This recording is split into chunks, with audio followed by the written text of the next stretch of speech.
A group of atheists are suing Bradford County, Florida, because of the fact that they have a 10 Commandments monument in front of a public courthouse. So apparently there's this very wealthy businessman by the name of Joe Anderson, and he's donated all these monuments, and they've put them... I'm sorry, man. As an agnostic, I just got to laugh at that picture.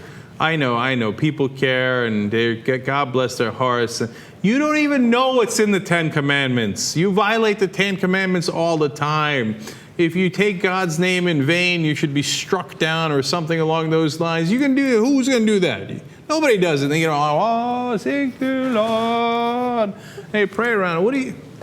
All right, don't have sex with your neighbor's wife. I agree. And don't kill anyone. Let's move on after that. So, like 7 of those commandments don't even make sense. They don't even know what's in the commandments. All right, anyway, yes, go ahead.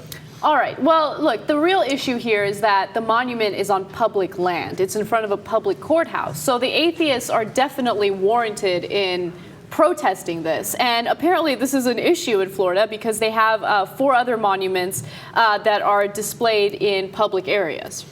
And they're like, why would our tax dollars go toward, these services, and then we have a religious monument placed right on there? Yeah, of course I don't want that. Yeah. Look, I got news for you. Our government is not a religious government. If you want a religious government, such governments exist. For example, Saudi Arabia. They get around a lot of stones. You know that?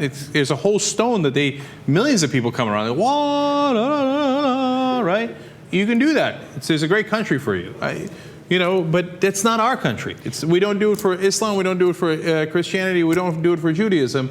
And you want to get around the stone and pray around it, God bless your heart. It's a free country. That's what's beautiful about it. You set up a church. Do like the Mormons do. Set up a gigantic church. It towers over the city. I've defended the Mormons on their church building over and over. I actually think the churches are pretty. But besides that, people complain zoning this, that, and the other. No. They got a right to build any church they like. Just don't do it on public land. We're not asking for too much. I feel like they have, especially this guy, this Anderson guy, has an obsession with making it a public thing, like putting these monuments on public land and kind of forcing his religion upon everyone else. And you see that in legislation that's being proposed in Congress. It's like their religion has to be thrown on everyone else. We have to believe what they believe, and if we don't, it's wrong. And these are the same people who will argue that we need to protect our constitutional rights to bear arms. Well, what about our constitutional right to practice whatever religion we want to practice? Or no religion at all. Now, imagine if the situation was reversed and an atheist did this, whether they would actually put it up on public grounds. A giant rock that says there is no God, Allah, Yahweh, Thor, or Zeus. Wake up and actually live the one life that you have. People be like, outrage! How could you put that in a public square? That thing is actually true. We can only put things in public squares that are written 2,000 years ago by people who had no frickin' idea what they were doing.